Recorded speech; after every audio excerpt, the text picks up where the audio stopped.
പ്രിയമുള്ളവരെ, ആദ്യമായി കൊയിലാണ്ടിയിൽ വെച്ച് നടക്കുന്ന ഈ ഭാരതീയ യുക്തിവാദി സംഘത്തിൻ്റെ അന്ധവിശ്വാസ വിരുദ്ധ ദിനം, ഇതിലൊരു പ്രഭാഷണം നടത്താൻ എന്നെ ക്ഷണിച്ചതിന് സംഘാടകരോട് നന്ദി പറയട്ടെ.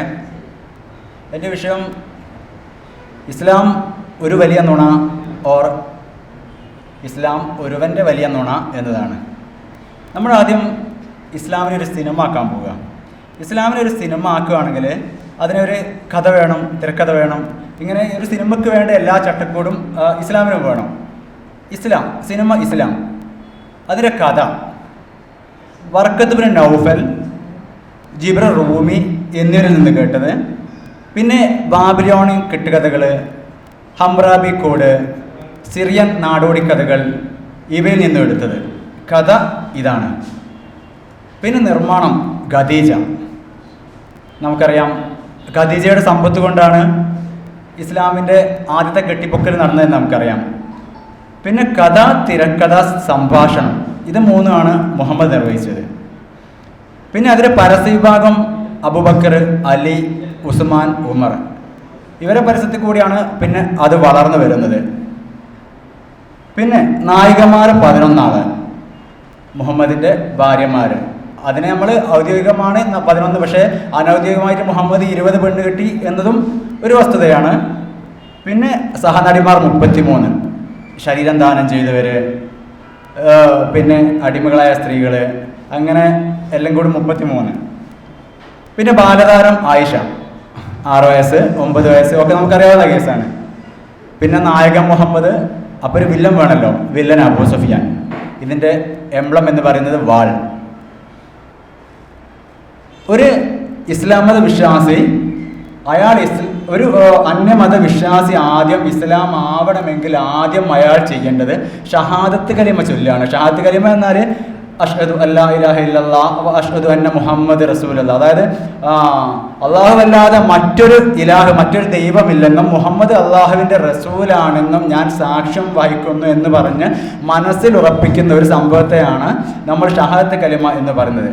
ഇതാണ് ഇസ്ലാമിലെ ഫസ്റ്റ് നുണ. അതായത് അള്ളാഹു അല്ലാതെ ഒരു ഇലാഹില്ല എന്ന് നമ്മൾ വിശ്വസിക്കണം. അതിനെന്ത് തെളിവുള്ളത്? മുഹമ്മദ് അള്ളാഹുവിൻ്റെ റസൂലാണെന്ന് അതും നമ്മൾ വിശ്വസിക്കണം. അതിനെന്ത് തെളിവുള്ളത്? ഇത് മുഹമ്മദാണ് നമ്മോട് ഇത് പറയുന്നത്, അല്ലെങ്കിൽ അക്കാലത്തെ മക്കാ മുശ്രിക്കുകളോട് പറയുന്നത് മുഹമ്മദാണ്. അപ്പം മുഹമ്മദിനോട് ആര് പറഞ്ഞു? മുഹമ്മദിനോട് ജിബ്രീൽ എന്നൊരു മാലാക 7 ആകാശത്തുനിന്ന് പറന്ന് വന്നിട്ട് പറയുകയാണ് ചെയ്തത്. ജിബ്രീലിനോട് ആര് പറഞ്ഞു? ജിബ്രീലിനോട് അള്ളാഹു പറഞ്ഞു. അള്ളാഹുവിനെ അക്കാലത്ത് ആരോ കണ്ടോ? ഇല്ല. ജിബ്രീലിനെ ആരോ കണ്ടോ? അതും ഇല്ല. പിന്നെ ഈ ഒരു മുഹമ്മദിൻ്റെ കഥ കേട്ടിട്ട് വേണം ഈ ഒരു പൊട്ടൻ കഥ ആ കാലത്ത് മക്കാ മുശ്രിക്കുകൾ വിശ്വസിക്കാൻ. നമ്മൾ ഏതായാലും ഒരു പുതിയ തത്വശാസ്ത്രം കൊണ്ടുവരുന്ന സമയത്ത്, അതായത് 359 അക്കാലഘട്ടത്തിലുണ്ടായിരുന്ന 359 വിഗ്രഹ ദൈവങ്ങളെയും തച്ചുടച്ച് അവിടെ അള്ളാഹു എന്ന ഒരു ദൈവത്തെ സ്ഥാപിക്കുന്നിടത്ത്, ഒരു പുതിയ തത്വശാസ്ത്രം കൊണ്ടുവരുന്നിടത്ത് തീർച്ചയായും ആ ഒരു ജനത തെളിവുകളെ ചോദിക്കും. അപ്പം എന്തായാലും തെളിവുകളെ കൊടുക്കേണ്ടത് ആ തത്വശാസ്ത്രം കൊണ്ടുവരുന്ന ആളുടെ കടമയുമാണ്. പക്ഷേ മുഹമ്മദ് അങ്ങനെ കൊടുത്തോ? അതുകൊണ്ട് ആ കാലത്ത് മക്കാ മുശ്രിക്കുകൾ നിരന്തരം തെളിവുകൾ ചോദിക്കുന്നു. എന്തിന് ഈ തെളിവ് കിട്ടാതെ മുഹമ്മദിനെ വളർത്തിക്കൊണ്ടുവന്ന പിതൃവ്യനായ അബൂ താലിബ് വരെ തെളിവ് ചോദിക്കുന്നു. ഒരു തെളിവും കൊടുക്കാൻ പറ്റിയില്ല. എന്നിട്ട് മരിക്കുന്നത് വരെ നിങ്ങൾ മുഹമ്മദ് അബൂ താലിബിന്റെ കൂടെ നടന്ന് മൂത്താപ്പ അങ്ങളൊന്ന് വിശ്വസിക്കുക എന്ന് മരിക്കുന്നവരെ പറഞ്ഞു നോക്കി. മൂപ്പര് പറഞ്ഞ, മോനെ നീ പറയുന്നത് പൊട്ടൻ കഥയാണെന്ന് എനിക്ക് കൃത്യമായിട്ട് അറിയാം.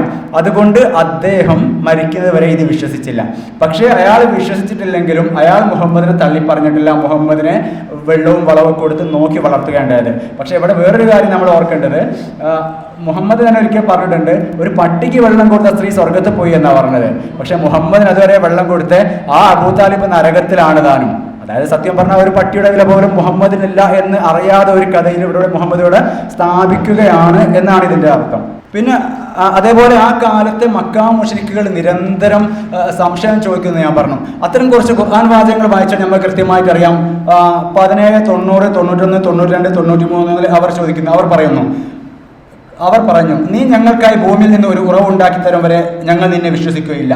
അല്ലെങ്കിൽ നിനക്ക് ഒരു ഈന്തപ്പനയുടെയും ഒരു മുന്തിരിയുടെയും തോട്ടമുണ്ടാവുകയും അവയ്ക്കിടയിലൂടെ നീ അരുവികൾ ഒഴുക്കുകയും ചെയ്യുക. അല്ലെങ്കിൽ നീ വാദിക്കും പോലെ ആകാശത്തെ ഞങ്ങളുടെ മേൽ കഷണങ്ങളായി വീഴ്ത്തുക. അള്ളാഹുവും മലക്കുകളും അള്ളാഹുവിനെയും മലക്കുകളെയും ഞങ്ങളുടെ മുന്നിൽ നേരിട്ട് കൊണ്ടുവരിക.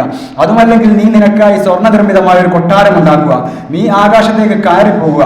ഞങ്ങൾക്ക് വായിക്കാവുന്ന ഒരു ഗ്രന്ഥം ഇറക്കി തരും വരെ നീ മാനത്തേക്ക് കയറിപ്പോയതായി ഞങ്ങൾ വിശ്വസിക്കുകയില്ല. ഇതിന് ന്യായമായ ഈ ചോദ്യത്തിന് ഉത്തരമായിട്ട് അള്ളാഹ് തന്നെ ഖുർആനിൽ കൂടുതൽ പറയാണ്, പറയുക 1796 പറയുക, എനിക്കും നിങ്ങൾക്കും ഇടയിൽ സാക്ഷിയായി അള്ളാഹു മതി. ഒരു ന്യായമായ സ്വന്തം അസ്തിത്വം സ്ഥാപിക്കേണ്ട അള്ളാഹു മക്കാ മുശ്രിക്കുകൾ ചോദിക്കുന്ന സമയത്ത് പറയാണ്, എനിക്ക് നിങ്ങൾക്കും ഇവിടെ സാക്ഷിയായിട്ട് അള്ളാഹ് തന്നെ മതിയെന്ന്. അതായത് ഉത്തരം മുട്ടുമ്പോൾ കൊഞ്ഞനം കുത്തുന്ന ഒരവസ്ഥ.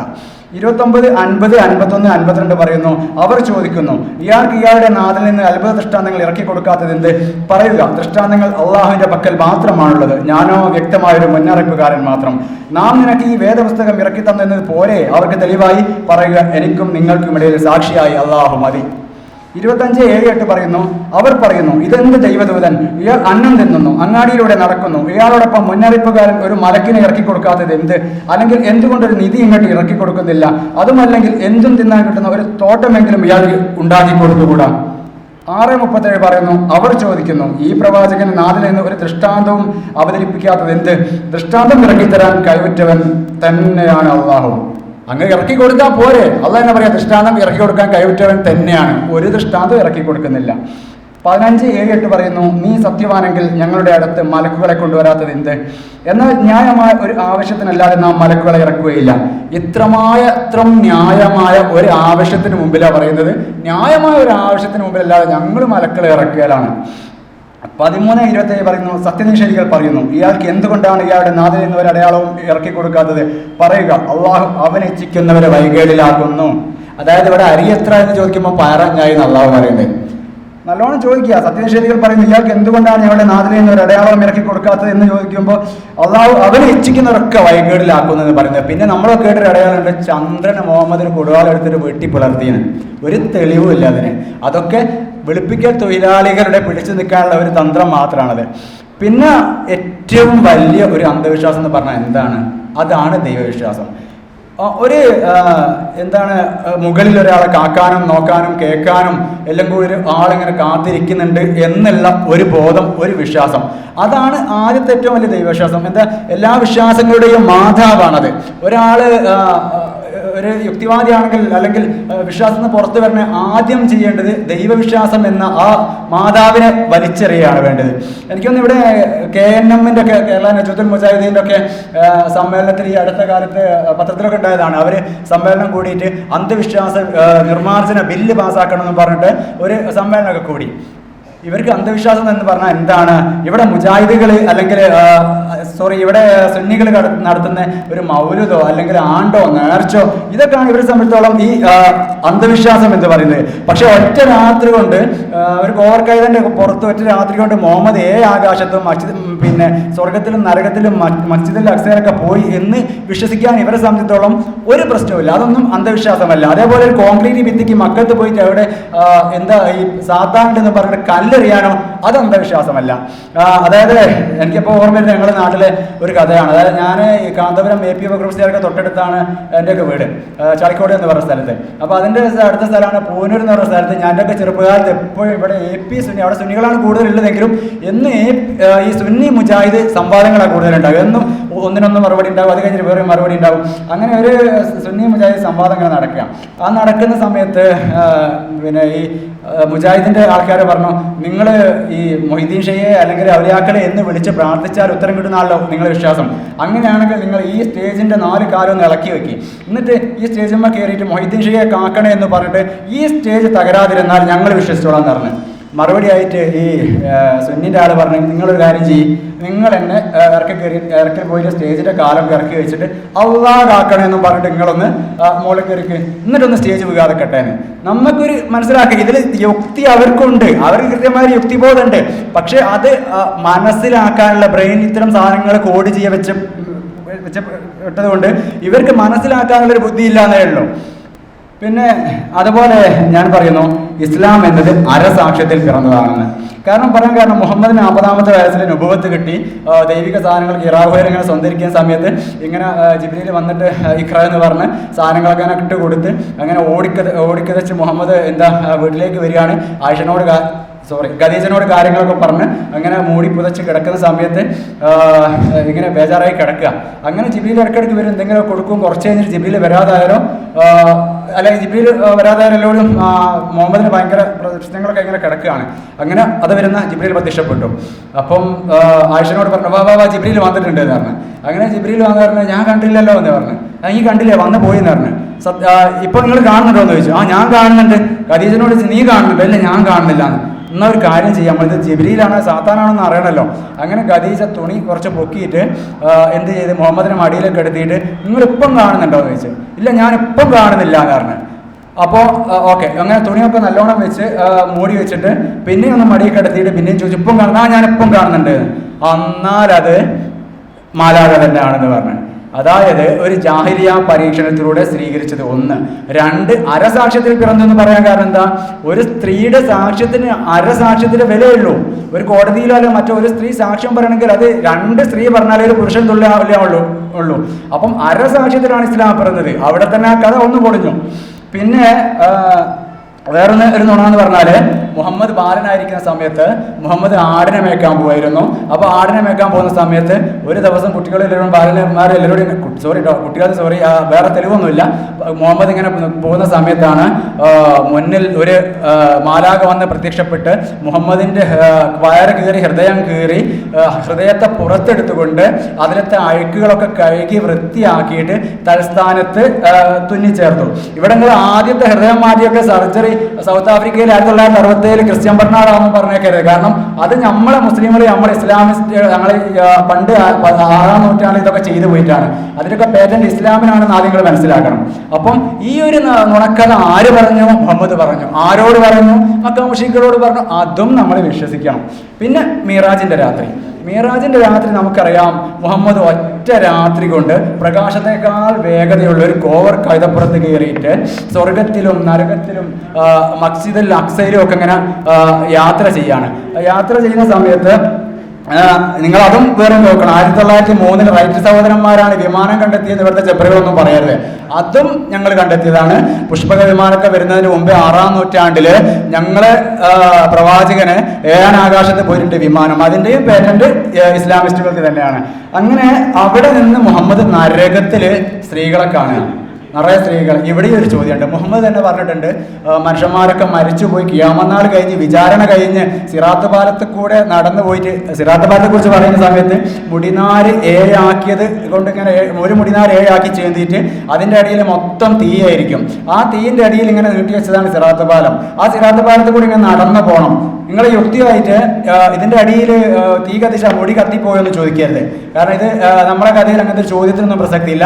അപ്പോൾ ഇങ്ങനെ ഇതിലൂടെ നടന്ന് നന്മ ചെയ്തവരൊക്കെ ഈ നന്മ എന്ന് പറയുന്ന സമയത്ത് 1 ലക്ഷം ആൾക്കാരെ കൊന്ന് ആൾക്കാർക്ക് ചില പക്ഷേ സ്വർഗത്ത് പോയി തരും. പക്ഷെ അള്ളാഹിന് ബദലായിട്ട് നിങ്ങൾ എന്താണ് ഗുരുവായൂരപ്പോ അല്ലെ ശ്രീകൃഷ്ണനോ അങ്ങനെ എന്തെങ്കിലും വേറൊരു ദൈവത്തെയാണ് പകരം വെക്കുന്നെങ്കിൽ അവനെ ഉറക്കിയാൽ കിടക്കൂല, അവനെ കിടക്കും. എങ്ങനെ ഏതായാലും ഈ സിറാത്ത് പാലൊക്കെ കഴിഞ്ഞ് അപ്പുറം എത്തിയിട്ട് വിചാരണയൊക്കെ കഴിഞ്ഞിട്ട് വേണോ ഈ സ്വർഗവും നരകമൊക്കെ ഉള്ളത്. പക്ഷെ മുഹമ്മദ് അന്ന് അവിടെ കണ്ടിട്ടുണ്ട് സ്വർഗവും നരകവും.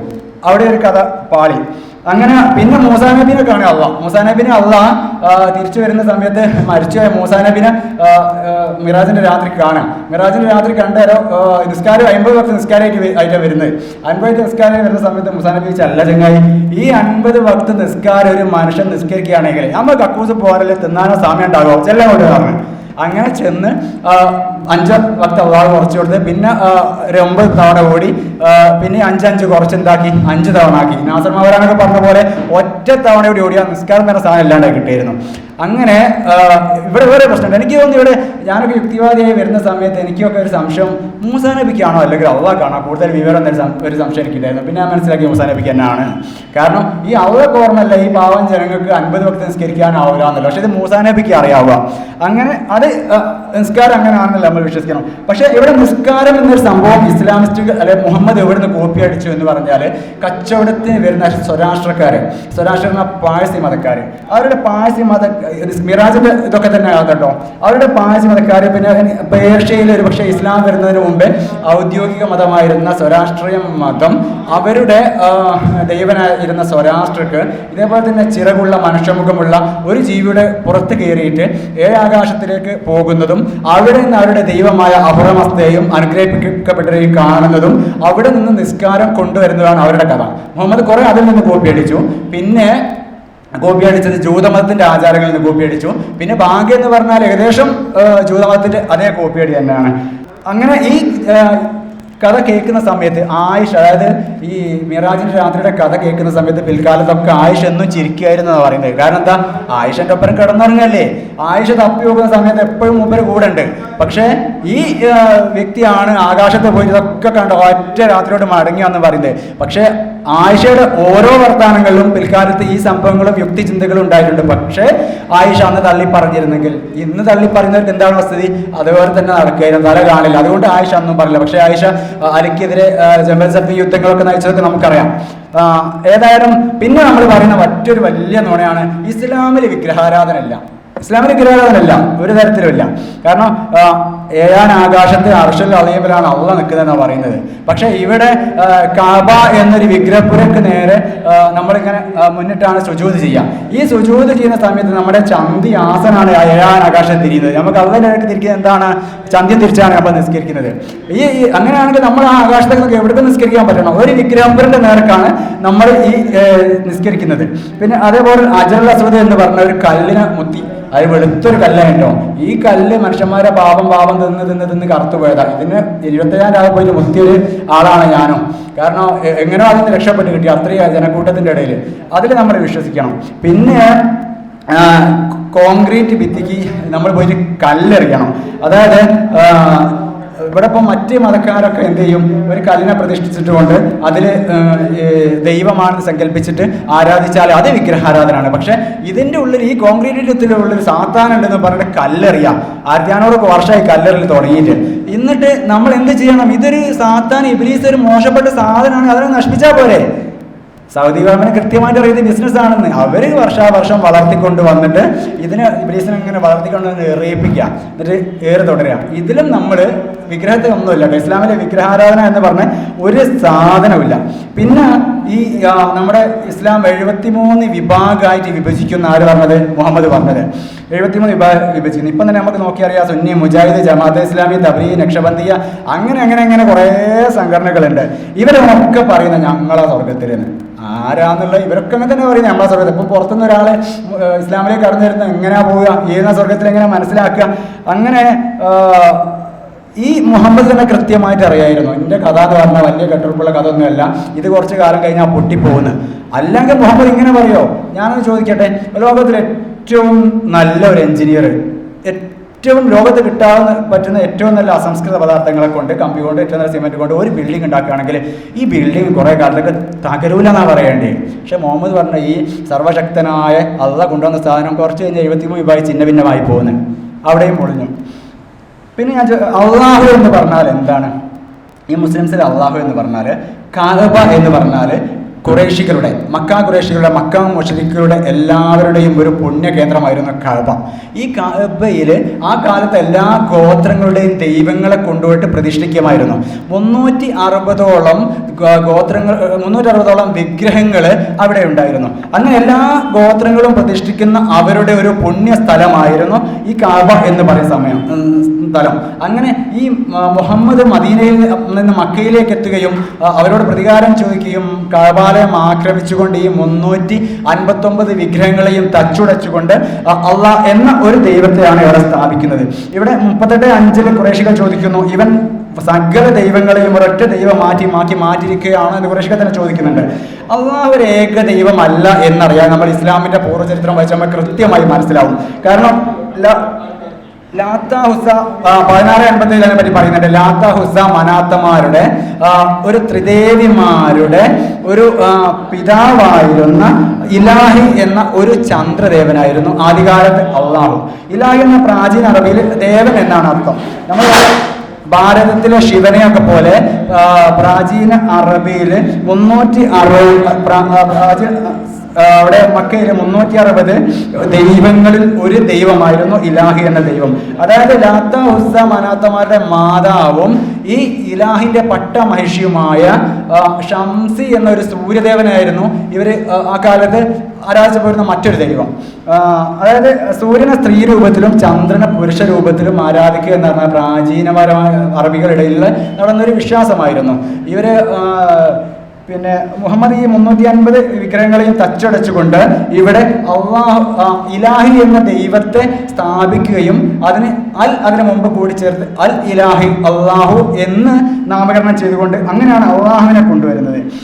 ഈ ചന്ദ്രനായിരുന്നു അവരുടെ ആ കാലത്തെ ഒരു സിമ്പൽ.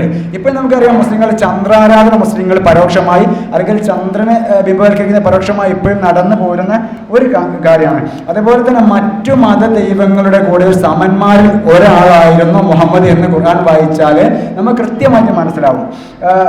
41-ാമത്തെ ഫുസിലത്ത് എന്ന സൂറത്തിലെ 9-ാമത്തെ ആയത്ത് പറയുക 2 നാളുകൾ കൊണ്ട് ഭൂമിയെ സൃഷ്ടിച്ച ദൈവത്തെ നിഷേധിക്കുകയാണോ നിങ്ങൾ അവനെ സമന്മാരെ സൃഷ്ടിക്കുകയാണോ? അൽബക്കർ 125 പറയുന്നു അള്ളാഹുവിന് പുറമെയുള്ളവരെ സമന്മാരാക്കുന്ന ചില ആളുകളുണ്ട്, അള്ളാഹുവിനെ സ്നേഹിക്കുന്ന പോലെ ഈ ആളുകൾ അവരെയും സ്നേഹിക്കുന്നു. 14 ഇബ്രാഹിം 30 പറയുന്നു അള്ളാഹുവിന്റെ മാർഗത്തിൽ നിന്ന് ജനങ്ങളെ തെറ്റിച്ചു കളയാൻ വേണ്ടി അവർ ചില സമന്മാരെ ഉണ്ടാക്കി വെച്ചിരിക്കുന്നു. ഇത് നോക്കാൻ നമ്മൾ കൃത്യമായിട്ട് അറിയാം ഇവിടെയൊക്കെ സമന്മാരാണ് അള്ളാഹുവിന് ഈ 360 വിഗ്രഹ ദൈവങ്ങളിൽ ഒരു സമനായ ഒരു ദൈവമായിരുന്നു അള്ളാഹു എന്നാണ് പറയുന്നത്. പിന്നെ ഈ ഖുർആൻ ദൈവത്തിൽ നിന്നുള്ളതാണെന്നാണ് പിന്നെ പറയുന്നത്. ഈ ഖുർആൻ ദൈവത്തിൽ നിന്നുള്ളതാണെങ്കിൽ ഞാൻ ചോദിക്കട്ടെ, ഇതിന്റെ നിലവാരം എന്താണ്? ഈ പുസ്തകരചനയെ കുറിച്ച് എനിക്ക് തോന്നുന്നു അള്ളാഹുവിനൊരു ചുക്കും അറിയില്ലാന്ന്. ഇതിന്റെ കാലക്രമം ശരിയല്ല, വിഷക്രമം ശരിയല്ല. ഒരു സ്ഥലത്തൊരു കാര്യം പറയുന്നത് അതിന്റെ ബാക്കി തപ്പാണെങ്കിൽ നമ്മൾ വേറെ എങ്ങോട്ടെങ്കിലും പോകണം. ഇങ്ങനെ ഒരു കാര്യവും തുടർച്ചയായിട്ട് പറയാതെ 23 വർഷക്കാലം മുഹമ്മദ് അയാൾക്ക് തോന്നിയത് അയാളുടെ ജീവിതത്തിലുണ്ടായ കാര്യങ്ങളൊക്കെ വായിട്ടലച്ച ഒരു സാധനമാണ് ഈ ഖുർആൻ എന്ന് പറയുന്നത്. അക്കാലത്തുണ്ടായ നാടോടി കഥകളും ബാബിലോണിയൻ കെട്ടുകഥകൾ, ഹമ്മുറാബി കോഡ്, ബൈബിൾ പായമോ, ഇതിൽ നിന്ന് പിന്നെ സിറിയയിൽ കച്ചവടത്തിന് പോയ സമയത്തൊക്കെ കേട്ട് പഠിച്ച സാധനങ്ങൾ, ഇതിൽ കോപ്പി എടുത്താണ് ഈ സാധനം. അതായത് നമ്മുടെ ആ കാലത്തെ ഗോത്രകാലത്തെ ധാർമ്മികത മാത്രമേ അതിൽ നോക്കിയാൽ കാണും. ആ കാലത്ത് സാമാന്യമായ ഒരു ജനത്തിനുണ്ടാകുന്ന ഒരു വിവരം മാത്രമേ അതിലുള്ളൂ. പിന്നെ ഞാൻ പറയുന്ന ഖുർആൻ എന്ന് പറഞ്ഞാൽ 2 വാളുകൊണ്ട് എഴുതിയിട്ടുണ്ട്, പേന കൊണ്ട് ണ്ട് വാട് കൊണ്ട് എഴുതിയിട്ടുണ്ട്. ഈ മക്കയിലെ സൂറത്തുകളൊക്കെ പറഞ്ഞാൽ പേന കൊണ്ടായിരുന്നു മുഹമ്മദ് എഴുതിയത്. അതിൽ മുഹമ്മദ് ഈ 13 വർഷക്കാലം മക്കയിൽ ആയിട്ടലച്ചിട്ടും ആരും വിശ്വസിക്കാതിരുന്നിട്ട് അതിന്റെ പരാതികളും പരിവേദനങ്ങളും പറയുന്നതാണ് മക്ക സൂറത്ത്. പക്ഷെ മദീനയിലേക്ക് എത്തുമ്പോൾ വാട് കൊണ്ടാണ് ഈ സൂറത്തുകൾ എഴുതുന്നത്. അത് ജിഹാദിനെ കുറിച്ച് മാത്രമാണ് പിന്നെ അതിൽ പറയുന്നത് നമുക്ക് മനസ്സിലാക്കാം. പിന്നെ ഈ കാര്യങ്ങളൊക്കെ ലൗഹുൽ മഹ്ഫൂദിൽ സൂക്ഷിച്ച് അള്ളാഹ് ഭൂമിയും ആകാശമൊക്കെ ഉണ്ടാക്കുന്നതിന് മുമ്പ് ലൗഹുൽ മഹ്ഫൂദിൽ എഴുതി വെച്ച സാധനമാണ് മുഹമ്മദ് ഈ കൊണ്ടുവരുന്നതെന്ന് പറയുന്നത്. ഈ മുഹമ്മദിന്റെ ജീവിതത്തിൽ അന്നന്ന് നടക്കുന്ന സംഭവങ്ങൾ അന്നന്ന് വായി തോന്നി പറയുന്നതാണ് ലൗഹുൽ മഹ്ഫൂദിൽ എഴുതി എന്ന് പറയുന്നത്. ഇതും വിശ്വസിക്കണം ഒരാൾ മുസ്ലിം ആവണമെങ്കിൽ. പിന്നെ എല്ലാം ദൈവം ഉണ്ടാക്കി എന്നാണ് പറയുന്നത്. ഞാൻ ചോദിക്കട്ടെ, വിശ്വാസം പറഞ്ഞൊരു കാര്യമാണ്, എന്തൊരു സൃഷ്ടിക്ക് പിന്നിലും ഒരു സൃഷ്ടാവില്ലാണ്ട് അങ്ങനെ നടക്കുക? കറക്റ്റാ, നമ്മളൊക്കെ അങ്ങനെ തന്നെ വിശ്വസിക്കുന്നത്, എന്ത് സൃഷ്ടിക്ക് പിന്നിലും ഒരു സൃഷ്ടാവ് വേണമെന്ന്. പക്ഷേ ഈ സൃഷ്ടാവിന് പിന്നിലും ഒരു സൃഷ്ടാവ് വേണ്ടേ? അത് പറയുന്നത് അത് തനിയെ ഉണ്ടായിരുന്നു. അങ്ങനെയാണ് എന്താ ഭൂമിക്ക് തനിയെ ഉണ്ടായാൽ അത് ചോദിക്കരുത്. അത് നമ്മുടെ ചോദ്യത്തിൽ ഈ കഥയിൽ ചോദ്യമില്ലല്ലോ. അപ്പോൾ ഈ മാത്രമല്ല ഓരോ സൃഷ്ടിയും കുറ്റമറ്റതാണെന്നുള്ള പറയുന്നത്, ഒരു മികവുറ്റ കുറ്റമറ്റതാണ്. 67:3-4 പറയുന്നു പരമകാലികന്റെ സൃഷ്ടിപ്പിൽ യാതൊരു ഏറ്റക്കുറവും നിനക്ക് കാണുകയില്ല. ഒന്നുകൂടി നോക്കൂ, എവിടെയെങ്ങാനും വല്ല വിടവും കാണുന്നുണ്ടോ? വീണ്ടും വീണ്ടും നോക്കൂ, നിന്റെ കണ്ണ് തോറ്റ് തളർന്ന് നിന്നിലേക്ക് തന്നെ തിരികെ വരും തീർച്ച. ഞാൻ ചോദിക്കട്ടെ, ഈ കണ്ണില്ലാത്തവരായിട്ട് എത്രയുണ്ട്, ചെവി കേൾക്കാത്തവർ എത്രയുണ്ട്, പിന്നെ ഈ ശരീരം ഒട്ടിപ്പിടിച്ച് നടക്കുന്നവർ എത്രയുണ്ട്? അങ്ങനെ പല രീതിയിലുള്ള സൃഷ്ടിപ്പാണ് ഇവിടെ ഉള്ളത്. 32 പറയുന്നു താൻ സൃഷ്ടിച്ച ഏതും ന്യൂനതകളില്ലാതെ സുന്ദരമായി സൃഷ്ടിച്ചവനാണ് അള്ളാഹു. 82 പറയുന്നു അള്ളാഹു മനുഷ്യനെ സൃഷ്ടിക്കുകയും ശ്രദ്ധയോടെ ചിട്ടപ്പെടുത്തുകയും എല്ലാം സന്തുലിതമാക്കുകയും ചെയ്തവൻ. 95:4 പറയുന്നു തീർച്ചയായും മനുഷ്യൻ നാം ഏറ്റവും മികവുറ്റ ഘടനയെ സൃഷ്ടിച്ചു. ഏറ്റവും മികവുറ്റ ഘടനയെ സൃഷ്ടിച്ചു, പൂർണ്ണമായി സൃഷ്ടിച്ചു പറയുന്നേരം ഈ ആണുങ്ങളെ ലിംഗത്തിന്റെ തുഞ്ചത്തൊക്കെ നേരം അതിന്റെ പൂർണ്ണതായിട്ട് പോയി പോകുക. അത് ഇവിടെ കൊണ്ടുവന്നിട്ട് മുറിച്ചിട്ട് വേണം പിന്നെ അത് പൂർണ്ണതയിൽ വരുത്താൻ. ഇപ്പം എനിക്ക് വേറെ കഥ ഓർമ്മ വരുന്ന പറഞ്ഞാൽ ഈ കഴിഞ്ഞ നോമ്പിന് എൻ്റെ അടുത്തൊരു സുഹൃത്ത് ബഷീർ എന്ന് പറഞ്ഞൊരു സുഹൃത്ത് ഇസ്ലാം മതം വിട്ടു. അതിൻ്റെ കാരണം എന്താണെന്ന് പറഞ്ഞാൽ ഈ ഒരൊറ്റ ആയത്താണ്, മനുഷ്യനെ നാം മികവുറ്റ ഘടനയെ സൃഷ്ടിച്ചു. എൻ്റെ സുഹൃത്ത് എന്ന് പറഞ്ഞാൽ ഒരു കുറച്ച് കൂനുള്ള ഒരാളായിരുന്നു, നന്നായിട്ട് കൂനുണ്ട്, സംഭവം ഒരു വിരൂപമായിട്ടാണ്. അദ്ദേഹം കുറേ പെണ്ണൊക്കെ നോക്കിയിട്ടൊന്നും കിട്ടില്ല, അതിൻ്റെ ടെൻഷനിലൊക്കെ നിൽക്കുന്ന ആളാണ്. അപ്പോൾ ഇവർ ഭയങ്കര വിശ്വാസിയായിരുന്നു. എന്നോട് ഇങ്ങനെ പറയുമായിരുന്നു, ഈ സംവാദങ്ങളൊക്കെ ഞാൻ നടത്തിയത്. അപ്പോൾ ഒക്കെ വിശ്വാസം തന്നെയാണ്. അങ്ങനെ ആശാനിൻ്റെ അടുത്ത് നോമ്പ് ഫസ്റ്റ് പറഞ്ഞു എനിക്ക് ഖുർആൻ മലയാള പരിഭാഷ ഒന്ന് വേണമെന്ന് പറഞ്ഞു. ഞാൻ നമ്മുടെ ഷെയ്ഖ് മുഹമ്മദ് കാർക്കൊന്നും വാണിദാസ് കളാവൂരും തമ്മിലുള്ള ഒരു രീതിയിൽ ഖുർആൻ പരിഭാഷ അത് കൊടുത്തു. അങ്ങനെ ഒരു നോമ്പ് ഏകദേശം ഒരു 20-25 ആയ സമയത്ത് വീട്ടിലെന്ന് പറഞ്ഞു. എങ്ങനെയുണ്ട് വായിച്ചോന്ന് ചോദിച്ചാൽ വായിച്ചു. എന്നിട്ട് എങ്ങനെയുണ്ട്? കുഴപ്പമൊന്നുമില്ല, പക്ഷേ എനിക്ക് വിശ്വാസം പോയിട്ടോ എന്ന് പറഞ്ഞു. ഞാൻ ചോദിച്ചു ഇത്രയും എനിക്ക് ഖുർആൻ വായിച്ചിട്ട് വിശ്വാസം പോയോ? ഞാനും ഖുർആൻ വായിച്ച് വിശ്വാസം പോയ ഒരാളാണ്. ഞാൻ വിചാരിച്ചെല്ലാം പരതിയിട്ട് ഇത് ഖുർആനിലത്തെ കാര്യങ്ങളൊക്കെ മനസ്സിലാക്കിയിട്ടാണ് എനിക്ക്. എന്നോട് പറഞ്ഞു അതല്ല, ഒരൊറ്റ വാചകമാണ് എനിക്ക് ഖുർആൻ ഇസ്ലാം മത വിശ്വാസം നഷ്ടപ്പെടാനുള്ള കാരണം. 9:95-4 തീർച്ചയായും മനുഷ്യനെ നാം ഏറ്റവും മികവുറ്റ ഘടനയെ സൃഷ്ടിച്ചു എന്ന്. അതുകൊണ്ട് മൂപ്പർക്ക് ഇസ്ലാം മതം നഷ്ടപ്പെട്ടു. കാരണം മൂപ്പരെ ശരീരസ്ഥാനം മൂപ്പർക്ക് അറിയാലോ. ഏതായാലും ഇനി ഞാൻ പറയുന്നത്, ഇതുവരെ പറഞ്ഞത് ഇസ്ലാം ഒരു വലിയ നുണ അല്ലായിരുന്നു. ഇനി ഇസ്ലാം എങ്ങനെയാണ് ഒരുവന്റെ വലിയ നുണയാകുന്നത് എന്ന് നമുക്ക് നോക്കാം. അതായത് ഒരു മനുഷ്യന് മുസ്ലിമായി ജീവിക്കാൻ വേണ്ട സകല സംഭവങ്ങളും ഇസ്ലാമിലുണ്ട് വരെ ചൊല്ല്. പക്ഷേ ഒരു മനുഷ്യന് മുസ്ലിമായി ജീവിക്കാൻ വേണ്ടി എന്തെങ്കിലും കാര്യം ഇസ്ലാമിലുണ്ടോ? ദ 5 pillars ഓഫ് ഇസ്ലാം, ഇസ്ലാമിന്റെ 5 സ്തംഭങ്ങൾ, 5 തൂണുകൾ എന്നറിയപ്പെടുന്നത്. ആദ്യം ഒന്ന് ഷഹാദത്ത് കലിമ. ഈ ഒരു സാധനം അഷ്ഹദു അല്ലാ ഇലാഹ ഇല്ലല്ലാഹ് വഅഷ്ഹദു അന്ന മുഹമ്മദ് റസൂലുള്ളാഹി ഷഹാദത്ത് കലിമ എവിടെ നോക്കിയാലും ഖുർആനിൽ നമ്മൾ കാണൂല. പിന്നെ ഈ ഖുർആനിലുള്ള കാര്യമാണ് പറയുന്നത്. പിന്നെ നിസ്കാരത്തെക്കുറിച്ച് ഖുർആൻ മൊത്തം എങ്ങനെ നിസ്കരിക്കണം എന്ന് പരിധി നോക്കിയാൽ 11-ാമത്തെ ഹൂദ് സൂറത്തിൽ 114 നമ്മൾ കാണും. പകലിന്റെ 2 അറ്റങ്ങളിലും രാവിലെ അല്പം ചൊല്ലുമ്പോഴും നീ നമസ്കാരം കൃത്യയോടെ നിഷ്ഠയോടെ നിർവഹിക്കുമെന്ന്. അപ്പോൾ 3 നേരം ഇതെന്നാണ് ചേക്കുന്നവർ മൗലവി പറഞ്ഞു 3 നേരം നിസ്കരിക്കാൻ മൂപ്പരെ തട്ടിക്കളഞ്ഞു. അപ്പോൾ ഈ നിസ്കാരത്തെക്കുറിച്ച് നോക്കിയാൽ അതും ഒന്നും കാണൂല. പിന്നെ സക്കാത്ത് ഒന്നുമില്ല. സക്കാത്ത് നിങ്ങൾ കൊടുക്കണമെന്നുണ്ട്, എങ്ങനെ എപ്പോൾ ഇത്ര കൊടുക്കണമെന്നൊന്നുമില്ല. പിന്നെ നോമ്പിന് വേറെ വിറ്റുണ്ട്. നോമ്പ് നിങ്ങൾ എത്ര നോക്കണമെന്നോ ഒന്നുമില്ല, എങ്ങനെ നോക്കണമെന്നില്ല. പക്ഷേ ഒരു കാര്യം പറയുന്നുണ്ട്, 2:53-57 അറിയാൻ പറയുന്നത്, പ്രഭാതത്തിന്റെ വെള്ള ഇഴകൾ കറുപ്പ് ഇഴകളിൽ നിന്ന് വേർതിരിഞ്ഞ് കാണും വരെ നിങ്ങൾ തിന്നുകയും കൊടുക്കുകയും ചെയ്യുകയാണ്. അത് ആർട്ടിക പ്രതലത്തിൽ അല്ലെ അന്റാർട്ടിക പ്രതലത്തിലൊക്കെ രാജ്യങ്ങളിൽ ദീർഘപകലുകളും ദീർഘരാത്രികളും രാജ്യങ്ങൾ ഇവരെങ്ങനെ നോമ്പ് നോൽക്കുന്ന അള്ളാഹ്ക്ക് ഓർമ്മയില്ലാതിരിക്കാൻ കാരണം ഈ അള്ളാഹ് എന്ന് പറഞ്ഞ മുഹമ്മദിന് ഈ മക്കാ ഈ അറബ് പ്രദേശങ്ങളൊക്കെ വിട്ട് രാജ്യം ഉണ്ടെന്നുള്ളത് അതൊക്കെ ഇവരല്ലാതായി പോയി എന്നുള്ള പ്രശ്നമല്ല അവിടെ. പിന്നെ ഹജ്ജിനെ കുറിച്ച് ഒരു ജൂത കോപ്പി അടിയാണ്, പക്ഷെ അതെങ്ങനെ നിസ്കരിക്കണമെന്നും ഖുർആനിൽ പറയുന്നില്ല. പിന്നെ മുസ്ലിങ്ങൾ ചെയ്യുന്ന ഒരു കാര്യമാണ് ചേലാകർമ്മത്തെക്കുറിച്ച് ഖുർആനിലും ഹദീസിലും ഒന്നുമില്ല, എവിടെ തപ്പിയാലും കിട്ടൂല. പക്ഷെ കട്ടവന്റെയും കള്ളന്റെയും കള്ളിയുടെയും കൈകൾ നിങ്ങൾ വെട്ടിക്കളിയാന്നുണ്ട് ഖുർആനിൽ.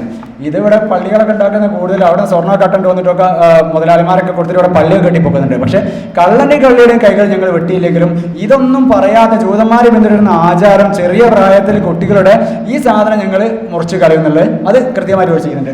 അങ്ങനെയൊക്കെ ആണെങ്കിലും മുഹമ്മദിന് വേണ്ട ഭൗതിക മോഹങ്ങൾ സ്ഥാപിച്ചെടുക്കാൻ വേണ്ട സകല സാധനം നമ്മൾ ഖുർആനിൽ കാണാൻ പറ്റും. ഞാൻ കുറച്ച് ആയത്ത് വായിക്കാം.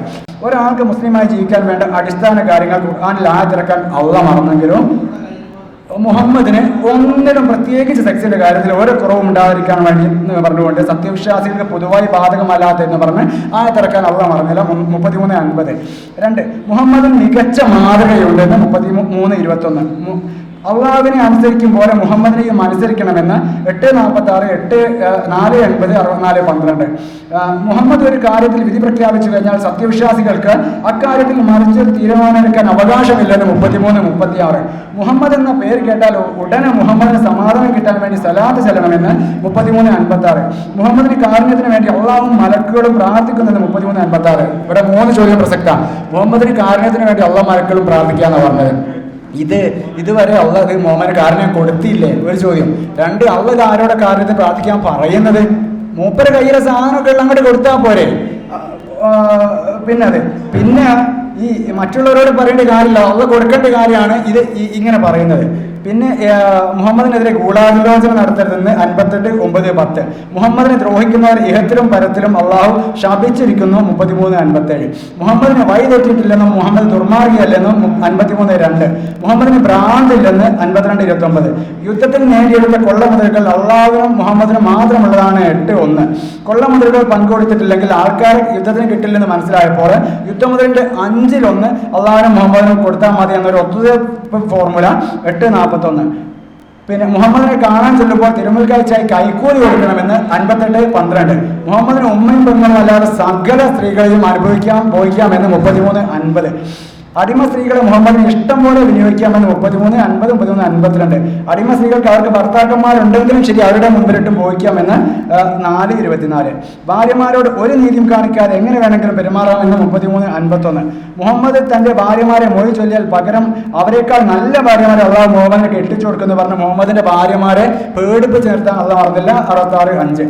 വിശ്വാസിയുടെ ഉമ്മമാരെന്ന് പറഞ്ഞിട്ട് മുഹമ്മദിന്റെ ഭാര്യമാർ മറ്റുള്ളവരുടെ മറക്കപ്പുറം നിന്നിട്ട് സംസാരിക്കണമെന്ന് 33, 53. മുഹമ്മദിന്റെ ഭാര്യമാർ മറ്റുള്ളവരോട് കൊഞ്ചിക്കുവാനും സംസാരിക്കരുതെന്നും അത് മറ്റുള്ളവരുടെ മനസ്സിൽ മോഹമാർതെന്നും അവർ സൗന്ദര്യം വെളിവാക്കി വിലസി നടക്കരുതെന്നും വീടുകളിൽ അടങ്ങി ഒതുങ്ങി കഴിയണമെന്നും 33, 32, 33. സ്വന്തം ദത്തുപുത്രനായ സയ്യിദിന്റെ ഭാര്യ സൈനബയെ കല്യാണം കഴിക്കാൻ ആഗ്രഹിച്ച് അത് ജനങ്ങളെ പേടിച്ച് മനസ്സിൽ ഒളിപ്പിച്ച് വെച്ചപ്പോൾ നീ ജനങ്ങളെ പേടിക്കേണ്ടെന്നും അള്ളാഹുവിനെ പേടിച്ചാൽ മതിയെന്നും പറഞ്ഞ് ആയത്തിറക്കി അള്ളാഹു നേരിട്ട് വന്ന് നിക്കാഹ് ചെയ്തു കൊടുക്കുന്നു. 33, 37. ഇത്തരം കാര്യങ്ങളിൽ സ്വന്തം വളർത്തത്തിന്റെ ഭാര്യ കല്യാണം കഴിക്കുന്ന കാര്യമല്ല പറഞ്ഞ് പ്രവാചകന് ഒട്ടും പ്രയാസം തോന്നാതില്ലെന്നും അള്ളാഹു ഇതൊക്കെ നിശ്ചയിച്ച് തന്നതാണെന്നും 33, 38. മുഹമ്മദിന് സ്വന്തം ദത്തുപുത്രന്റെ ഭാര്യയെ കല്യാണം കഴിക്കാനായി അതുവരെ ദത്തുമക്കൾക്ക് സ്വന്തം മക്കളെ പോലെ ഉണ്ടായിരുന്ന അവകാശങ്ങൾ നിഷേധിക്കുകയും ദത്ത് സമ്പ്രദായം എന്ന മഹത്തായ ഒന്നിനെ തന്നെ നിരോധിക്കുകയും ചെയ്തു. 33, 4, 5. പ്രവാചകന്റെ വീടുകളിൽ അനുവാദമില്ലാതെ പ്രവേശിക്കരുതെന്നും അവിടെ നിന്ന് ആഹാരം പാകമാകുന്നവർ പ്രതീക്ഷിക്കരുതെന്നും അഥവാ ഭക്ഷണത്തിന് ക്ഷണിച്ചാൽ ആഹാരം കഴിച്ച് ഉടനെ പിരിഞ്ഞു പോകണമെന്നും അവിടെ വർത്തമാനം പറഞ്ഞ് രസിച്ചിരിക്കരുതെന്നും ഇത്തരം കാര്യങ്ങൾ തുറന്നു പറയാൻ മുഹമ്മദിന് ലജ്ജയുണ്ടെന്നും എന്നാൽ അള്ളാഹുവായ തനിക്ക് തീരെ ലജ്ജയില്ലെന്നും 33, 53. വിധവാ വിവാഹത്തെ പ്രോത്സാഹിപ്പിക്കാനെന്ന് പറഞ്ഞ് ധാരാളം പെണ്ണ് കെട്ടിയ മുഹമ്മദിന്റെ മരണശേഷം അദ്ദേഹത്തിന്റെ ഭാര്യമാരിനെ ആരും കെട്ടരുതെന്ന് 33, 53. തർക്കങ്ങളിൽ മുഹമ്മദ് കൽപ്പിക്കുന്ന വിധി തീർപ്പുകൾ പൂർണ്ണ മനസ്സോടെ സ്വീകരിച്ചില്ലെങ്കിൽ അവൻ സത്യവിശ്വാസി ആവുകയില്ല. 4, 65. മുഹമ്മദിന്റെ വന്നതും വരാനിരിക്കുന്നതുമായ പിഴവുകളൊക്കെയും അള്ളാഹു പുറത്തുകൊണ്ടിരിക്കുന്നത് 48, 2. മറ്റുള്ളവർ പ്രവാചകന്റെ ശബ്ദത്തേക്കാൾ ശബ്ദമുയർത്തി സംസാരിക്കരുതെന്നും അന്യോന്യം ഒച്ച വെക്കുന്ന പോലെ മുഹമ്മദിനോട് ഒച്ച വെക്കരുതെന്ന് 43, 2. മുഹമ്മദിന്റെ ജീവന്റെ കാര്യം അവഗണിച്ച് മദീനക്കാർക്ക് അവരുടെ വീട്ടിലിരിക്കാനും അവരുടെ സ്വന്തം കാര്യം നോക്കാനും അനുവാദമില്ലെന്ന് 9, 120. ഈ ലിസ്റ്റ് ഞാനവിടെ നിർത്തുകയാണ്. അതായത് ഇത്തരം ഈ വായിച്ചത് തന്നെ നമുക്ക് മനസ്സിലാവാം അള്ളാഹു എന്ന് പറഞ്ഞാൽ ആരാണ്. അത് മുഹമ്മദിന്റെ മനസ്സിൽ തോന്നിയ ആ മുഹമ്മദ് എന്ന് പറഞ്ഞ ഒരു ഫേക്ക് ഐഡിയ ആണെന്ന് ലേശം ചിന്തിക്കുന്നവർക്ക് അല്ലെങ്കിൽ ചിന്ത നഷ്ടപ്പെടാൻ ഉദ്ദേശിക്കാത്തവർക്ക് മനസ്സിലാകുന്ന ഒരു കാര്യമുള്ളത്. ഏതായാലും എനിക്ക് തോന്നുന്നത് മരണാനന്തരം സ്വർഗവും ഊറികളൊന്നുമില്ല എന്ന് കൃത്യമായിട്ട് ആദ്യം തന്നെ വിശ്വസിച്ച ഒരാളാണ് മുഹമ്മദ്. കാരണം എന്ന് പറഞ്ഞാൽ അങ്ങനെ ആയിരുന്നെങ്കിൽ മൂപ്പർ എന്ത് ചെയ്താൽ അറിയോ, ഇവിടുന്ന് ചെയ്യാൻ പറ്റുന്ന അത്ര സ്ത്രീകളൊക്കെ ആയിട്ട് അറമാദിച്ചിട്ടാണ് മൂപ്പര് മരിച്ചുപോയത്. അനുയായികളോട് എന്ത് പറഞ്ഞറിയോ, നിങ്ങൾക്ക് മരിച്ചു പോയിട്ട് അവിടെ നിന്ന് കിട്ടുമെന്നും പറഞ്ഞിട്ട് കിടക്കാച്ചി കാച്ചി എല്ലാം നിങ്ങൾക്ക് അവിടെ നിന്ന് കിട്ടും എന്ന് പറഞ്ഞു. അതിൻ്റെ ഉദാഹരണം ഞാൻ പറഞ്ഞുതരാം. ഉഹുദ് യുദ്ധം നടക്കുന്ന സമയത്ത് ബദർ യുദ്ധം നടക്കുന്ന സമയത്ത് അവരുടെ കളത്തിലേക്ക് നേരിട്ട് ഇറങ്ങി വരികയും നിങ്ങളെ അവരുടെ മനസ്സിൽ ഞാൻ ഭയം ഇട്ടുകൊടുത്തിട്ടുണ്ട്, നിങ്ങളുടെ അവരുടെ കഴുത്തിന് നേരെ ആഞ്ഞു വെട്ടുക അങ്ങനെ വെട്ടിക്കുന്നുണ്ട് ഒരു സ്ഥലത്ത് നിന്ന്. പിന്നെ വെട്ടിക്കൊന്നത് നീയല്ല ഞാനാണെന്ന് പറയുന്നുണ്ട്. നിങ്ങൾ 100 ആളുണ്ടെങ്കിൽ 200 ആളെ അല്ല 1000 ആളെ നിങ്ങൾക്ക് നേരിടാന്ന് പറയുന്നുണ്ട്. അങ്ങനെയൊക്കെ ഇവരെ പിരികേറ്റി ബദർ യുദ്ധം എങ്ങനെയോ കഴിച്ചിലായി കിട്ടി. അതിൽ മുഹമ്മദ് പങ്കെടുത്തില്ല.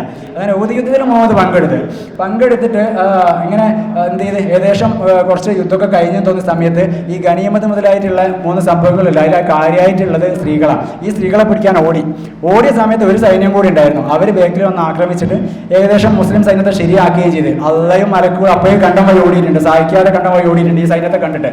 അങ്ങനെ എന്ത് ചെയ്ത് മുഹമ്മദിനെയും വളഞ്ഞിട്ട് ആക്രമിക്കുന്ന സമയത്ത് മുഹമ്മദ് പറയാം, എന്നെ രക്ഷിക്കാൻ ആരുണ്ട്, അവർക്ക് നാളെ തന്നെ സ്വർഗം കിട്ടുമെന്ന്. സ്വർഗ്ഗല്ലേ, അവിടെ 72 ഊറികളില്ലേ, മാറിടം തൊടുത്ത വിശാല നാനങ്ങളുള്ള ഊറികളുണ്ട്, പിന്നെ മധ്യത്തിൽ നദിയുണ്ട്. ഒരുത്തൻ ഓടി വന്ന് മുഹമ്മദിനെ തടഞ്ഞ് അയാൾ വെട്ടേറ്റ് മരിച്ച്. അങ്ങനെ കുറേ ആൾക്കാർ വെട്ടേറ്റ് മരിച്ച്. കുറേ ആൾക്കാർ മുഹമ്മദ് പെട്ടെന്ന് സ്വർഗത്തിൽ അയച്ച്. മുഹമ്മദിനും പരക്ക് പറ്റി. പക്ഷെ മുഹമ്മദും വേഗം ചെയ്യേണ്ടത് അവർ സ്വർഗത്തിൽ പോയിരുന്നു. അതിന് മൂപ്പര് പോയില്ല. മൂപ്പര് കൃത്യമായിട്ട് അറിയാം നാളെ അവിടെ പോയി സാധനം കിട്ടൂല, അതുകൊണ്ട് മാക്സിമം അവിടെ നിന്ന് വിനിയോഗിക്കണം എന്ന് മൂപ്പർക്ക് തന്നെ അറിയാം. ഏതായാലും ഇങ്ങനത്തെ ഒരുപാട് നുണകളിലൂടെ കെട്ടിപ്പൊക്കിയ ഒരു വലിയ നുണ, ആ നുണയാണ് ഇസ്ലാം എന്ന് ഒരു ലേശം ചിന്തിക്കുന്ന ആൾക്കാർക്ക് മനസ്സിലാവും. അപ്പം ഇത്തരം ചിന്തകൾ ഉണ്ടാവാനുള്ള ഒരു ധൈര്യം കാണിക്കലായിട്ട് ഒരു വേദിയായിട്ട് ഇത്തരം ക്ലാസ്സുകളൊക്കെ മാറട്ടെ എന്ന് ആശംസിച്ചുകൊണ്ട് എൻ്റെ വാക്കുകൾ നിർത്തുന്നു. നന്ദി, നമസ്കാരം.